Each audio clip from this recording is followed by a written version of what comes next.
हर दिन अपने आप को निखारने के लिए और ऊंचा उठाने के लिए प्रेरणा की आवश्यकता पड़ती है, क्योंकि हमारा पालन पोषण ही इसी तरह होता है। माता पिता बच्चों को प्रेरित करते रहते हैं, सोना जागना, नित्य प्रति के कार्य करना, पढ़ने से लेकर अपनी एक्सरसाइज और अनेक तरह की सारी चीजें। एक आयु के बाद हमें कोई रोकने वाला टोकने वाला नहीं होता। ऊर्जा शरीर में अद्भुत होती है, भटकाने वाली चीजें चारों तरफ होती हैं, आपका समय और आपकी शक्ति को खराब करने वाली चीजें भी बहुत होती हैं। ऐसे में यदि व्यक्ति को सही निर्देशन मिल जाए तो कोई व्यक्ति युग पुरुष भी बन सकता है, समाज में अग्रणी हो सकता है, एक ऊंची और अच्छी जिंदगी जीने वाला बन सकता है। और यदि सही प्रेरणा नहीं मिलती, निर्देशन नहीं और इसी के साथ प्रशिक्षण भी नहीं हो, क्योंकि पढ़ने के लिए पुस्तकें पढ़ी जा सकती हैं, लेकिन उन पुस्तकों को पढ़ने का मतलब बिल्कुल उसी तरह है जैसे एक चाइना में तिब्बत, जब हमारा देश, भारत देश, तिब्बत भी हमारे देश के साथ ही जुड़ा हुआ था और यहाँ से गुरुजन बाहर भी जाते थे, तो चाइना में धर्मबोधि भिक्षु पहुंचे। बुद्ध के महान शिष्य, उस समय उन्हें एक व्यक्ति मिले, शिन हुआ, चाइना के एक ज्ञानी व्यक्ति थे, बहुत पढ़े लिखे व्यक्ति थे, अनेक शास्त्र याद किए हुए थे, बहुत बड़ी नॉलेज लेकर गुरु से मिले। गुरु ने कहा कि ठहर जाओ अपने भीतर, भागो मत, बाहर बाहर पत्तों पर पानी देने की कोशिश मत करो, अपनी जड़ों को सींचो। और गुरु ने उसे स्थिर किया और कहा, थोड़ी देर के लिए तुमने क्या याद किया हुआ है, क्या क्या किताबें याद की हुई है, वो सिर्फ इंफॉर्मेशन है, वो नॉलेज नहीं है, उसे थोड़ी देर के लिए भूल जाओ और भीतर उतरो अपने। शांत होकर व्यक्ति बैठा। गुरु ने कहा कि एक भीड़ जो तुम्हारे अंदर चल रही है विचारों की, थोड़ी देर उसको शांत कर दो और बिल्कुल इतने शांत हो जाओ कि तुम महसूस करो कि दुनिया की भीड़ में, विचारों की भीड़ में तुम खो नहीं गए हो, उससे बाहर निकल आओ।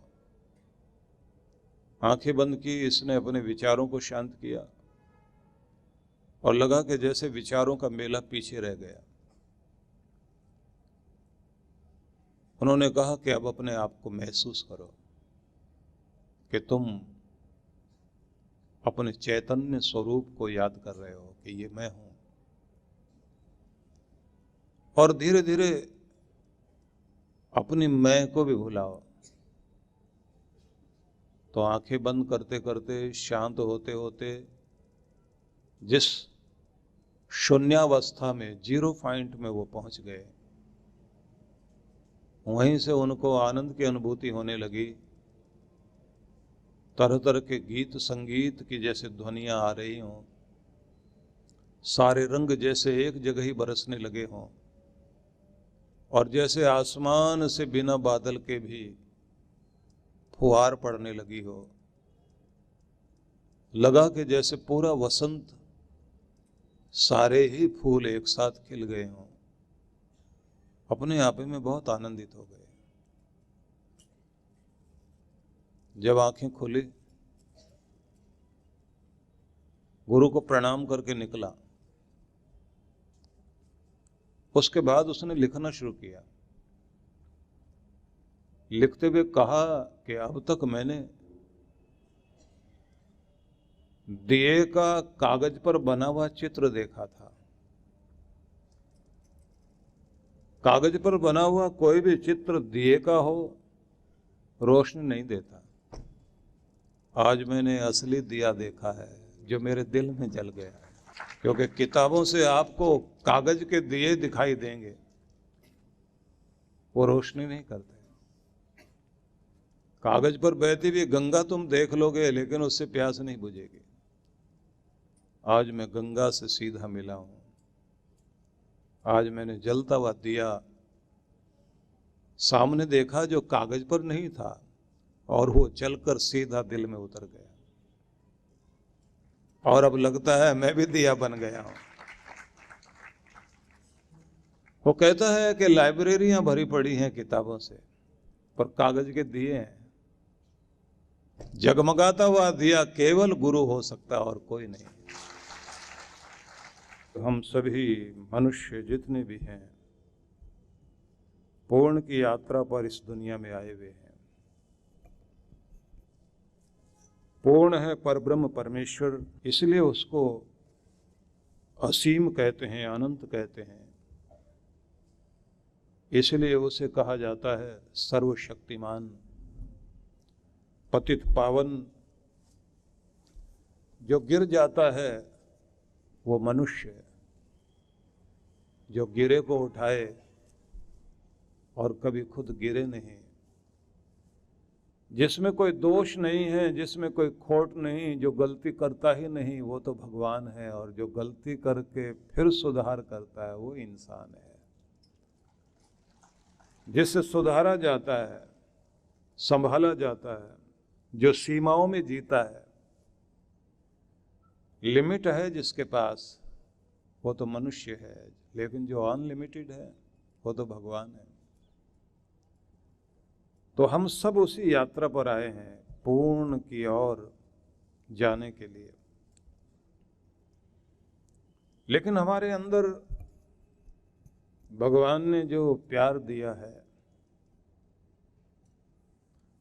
वो कभी लोभ में,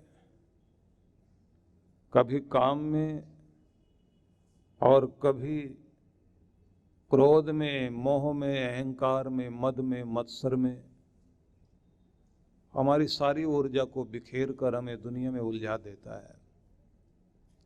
लेकिन जब ये एक दिशा में लगने लग जाए तो फिर कल्याण होता है। कहते हैं कि जैसे लोभी का धन से लगाव, कामी का तन से लगाव और विषयों का मन से लगाव, ऐसे अगर भगवान में लगाव हो जाए तो कल्याण हो जाए।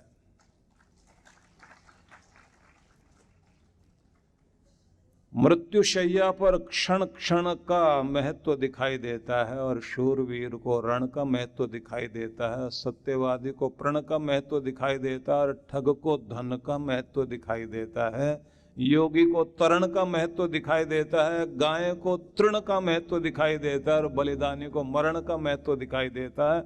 ऐसे ही जिसको केवल अपने परमात्मा का ही नाम जपने का महत्व दिखाई देता है, कल्याण तो उसका होता है। जिसका ध्यान भगवान में लग जाए और उसी के प्रति पूरी तरह डूब जाए। कहते हैं ना कि जैसे नदियों में गंगा का महत्व है और चंद्रमा, कह लीजिए कि तारों में चंदा का महत्व है, वृक्षों में पीपल का, पक्षियों में गरुड़ का, नागों में शेषनाग का, और गौओं में कामधेनु का, पशुओं में सिंह का, और फूलों में कमल का जैसे श्रेष्ठ स्थान है, ऐसे ही अगर जीवन में केवल केवल मात्र परमात्मा के लिए स्थान बन जाए तो भक्त का भी स्थान प्रभु के हृदय में बन जाता है। इसलिए अपने आप को हर दिन भगवान की ओर लगाने में जो लोग लग जाते हैं वो पूर्ण की यात्रा पर बढ़ जाते हैं। और जो लोग अटकाव में भटकाव में इस दुनिया में रमे हुए हैं, और सोचते हैं कभी चमत्कार हो जाएगा, तो ध्यान रख लीजिए, चमत्कार तभी होगा जब आप अपने अंदर चमत्कार करने के लिए तैयारी करेंगे। नहीं तो ये लॉटरी लगने की चाह जो मन में रहती है ना, अचानक लॉटरी लग जाए, अचानक बात बन जाए, अचानक कोई चमत्कार हो जाए, रातों रात अमीर हो जाए, आँख खोलें तो हम सुदामा की तरह जैसे घर पहुँचे तो महल बना हुआ दिखाई दे जाए। सब लोग इसी तरह की चाह में बैठे होते हैं, हमें कुछ करना ना पड़े, भगवान ही सब कर दे। इस दुनिया में आपको भेजा गया है तो आपको योग्य बनने के लिए, सक्षम बनने के लिए भगवान ने अवसर दिया, और अगर आप अपने को सक्षम नहीं बनाएंगे तो ये ध्यान रख लीजिए कि फिर अयोग्य व्यक्ति के पास कोई भी चीज ठहरती नहीं। बच्चे अगर योग्य नहीं हैं तो धन नहीं ठहरेगा। आपके पास अगर धन दे भी दिया जाए, जिनकी लॉटरी लग जाती है वो अमीर बने रहे, ऐसी गारंटी नहीं होती। जिनके माँ बाप ने बच्चों को रातों रात अमीर बना दिया, मतलब अपनी दौलत पर बैठा दिया, और बच्चे थे नालायक, तो उनकी कमाई हाथ से निकल गई।